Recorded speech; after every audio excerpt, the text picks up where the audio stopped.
¿Qué tal? El día de hoy vamos a explicar los temas que vimos en todo el semestre en la materia de Diccionario de Literatura Clásica.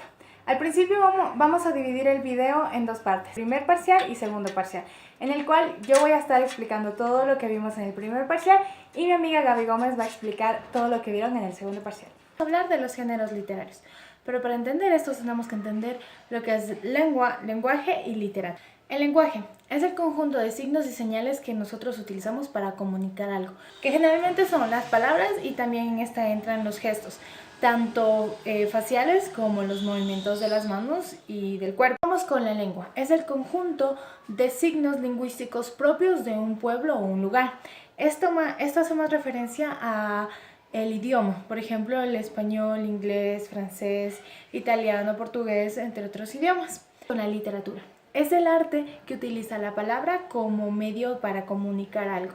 Por esto se refiere al conjunto de obras literarias que utilicen esto. Por lo general son todas las obras que nosotros lo conocemos. Cuando se habla de una literatura de un país, esta tiene que tener rasgos propios del país, del país o el lugar de donde ésta provenga. Pueden entrar palabras propias que sean utilizadas y entendidas en este contexto, como también lugares que sean comprendidos en este contexto. Por ejemplo, tenemos palabras propias tenemos palabras propias del Ecuador que no en otros lugares lo puedan entender, y también tenemos lugares que podemos hacer referencia que otra persona desde otro entorno no podría entenderlo, de la misma forma que alguien lo entendería que es propio de nosotros.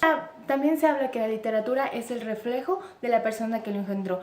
Hace referencia casi al hijo de una persona, que tiene todas las características de la persona que no es. Vamos a hablar de literatura clásica. Pero, ¿qué entendemos realmente como literatura clásica? ¿O qué denominamos como literatura clásica? Esta no es lo que nosotros podríamos considerar como clásica a una obra representativa de un lugar o de un idioma. Es como la obra de Orgullo y Prejuicio. Muchas personas lo podrían denominar como una literatura clásica o una obra clásica, ya que esta fue publicada casi hace 2 siglos atrás y aún hasta nuestra época sigue teniendo la misma popularidad que antes o incluso hasta más. Pero esta no podría llamarse clásica, ya que la clásica es considerada la que fue escrita en el antiguo griego o latín, o la que fue publicada o hecha en las antiguas civilizaciones, tanto griegas como romanas. Entre los géneros líricos tenemos 3 clases de géneros líricos. Tenemos el género dramático, el género lírico y el género épico. En el género dramático, el autor como tal no cuenta la historia, sino deja que ésta fluya a través de los personajes, en los cuales tenemos los subgéneros. Tenemos tragedia, comedia y el drama. Ahora, hablando del género lírico. El género lírico es en el cual el autor pone en manifiesto sus sentimientos, sus emociones, situaciones por las que él ha pasado y cuenta una historia, pero la cuenta desde una forma personal o en un punto de tercera persona. Porque siempre se le ve al autor presente en este. En la cual tenemos los siguientes subgéneros: oda, elegía, himno, entre los demás que van a aparecer acá a la derecha. Ahora vamos a hablar del género épico. Es uno de los géneros literarios más antiguos que existen. Esta es toda la narración escrita en prosa, en las cuales existen los siguientes subgéneros: novela, cuento, leyenda, romance, entre otros. Como segundo tema vamos a hablar del clasicismo. En este nos vamos a centrar en la cultura griega, cómo esta se desarrollaba, cómo fue. Vamos a destacar los puntos más importantes y los que puede que hayan trascendido hasta nuestros tiempos. La cultura griega fue una de las civilizaciones más admiradas desde antiguos tiempos hasta nuestros tiempos, por muchos factores, pero entre los cuales destaca la estructura social, la forma política y su destacamiento y descubrimiento en distintas áreas de la sociedad, como tenemos la política, la ciencia. Uno se pone a pensar, casi la mayoría de las bases de nuestras sociedades están arraigadas en los conocimientos que nos dieron. Su literatura sobresale por la seriedad y el manejo tan trascendental y humano en la que toman distintos temas, como es la traición, como es el amor, el desamor, la muerte, el tema de los dioses, la creencia, entre otros. Ahorita vamos a hablar de uno de los mejores inventos que la cultura griega nos dejó, que es la filosofía, la cual se divide en filos, que es amor, y sofía, sabiduría. Lo que nos da como resultado es amor a la filosofía, amor a la sabiduría, amor al saber, al conocimiento, al estar siempre buscando y siempre a la vanguardia de todo lo que uno se sabe. Bien, esto está más que explicado en la famosa frase de Sócrates, uno de los primeros filósofos o los más reconocidos los más reconocidos de Grecia, que es yo solo sé que nada sé.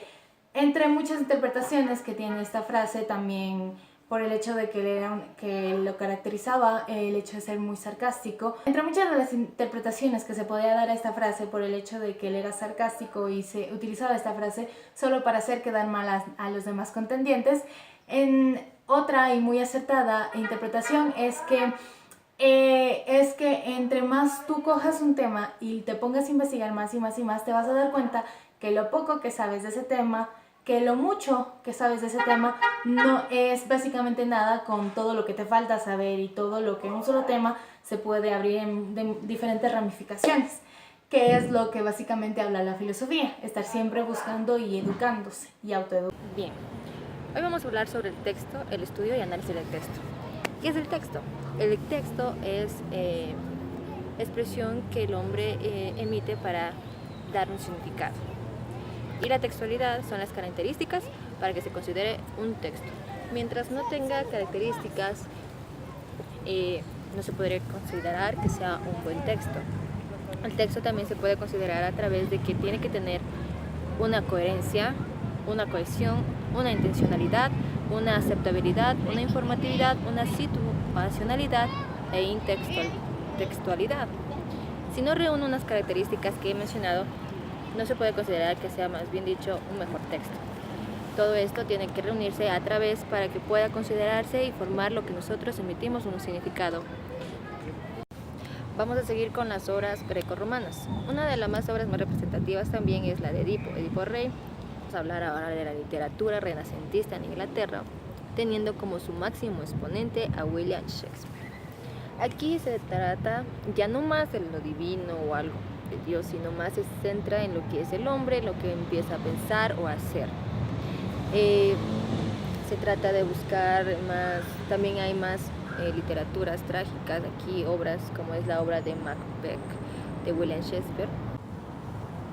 Vamos a ver lo que es ahora literatura clásica latinoamericana. También se lo conoce a esto como el boom latinoamericano, que se da en los años de 1960 hasta 1970, donde da muchos máximos exponentes como Gabriel García Moreno, María Vargas Llosa, que ya les voy a hablar a continuación. ¿Dónde se encuentra esta literatura o países que tengan literatura? Podríamos mencionar como Colombia, Paraguay, aquí Ecuador, Venezuela, también muchos países, bueno, no tantos, casi lo que se conforma América Latina. ¿Por qué se da o por qué tal vez tenga esto de lo clásico? Porque, como sabemos, nuestros ancestros han dejado mucha cultura en lo que es aquí en América Latina. ¿Por qué decimos que es latinoamericana? Por la razón de que aquí, por ejemplo, hablando del país de Ecuador, tenemos mucha cultura. Con la conquista de la corona española, la independencia, podemos ver también las masacres que hubo también aquí en lo que se llama la ciudad de Quito. También nos caracterizamos como cultura latinoamericana es por las descendencias que han dejado a nuestros antepasados, como las costumbres, la comida, que es la comida típica, el maíz, el idioma también, la cultura de los bailes, por ejemplo, de lo que se viene ya antepasados, de los aztecas, mayas, los incas. En México también se puede encontrar mucha cultura, y por eso es que vamos así, como quien dice, hablando y nos caracterizamos principalmente por eso. Tenemos unos máximos exponentes que también han hablado del premio Nobel, que ya les voy a mencionar a continuación, sin recalcarles que miren, me encuentro atrás de la catedral de la ciudad de Quito. Es una cultura, lo que nosotros tenemos aquí en Ecuador, propias en América Latina. Tenemos a Gabriel García Márquez como el premio Nobel de Literatura en 1982. Él es considerado un emblema de literatura latinoamericana, con sus obras 100 años de soledad, El amor en el tiempo del cólera, El coronel no tiene quien lo escriba. Tenemos otro también que es Pablo Neruda, Él es un escritor chileno.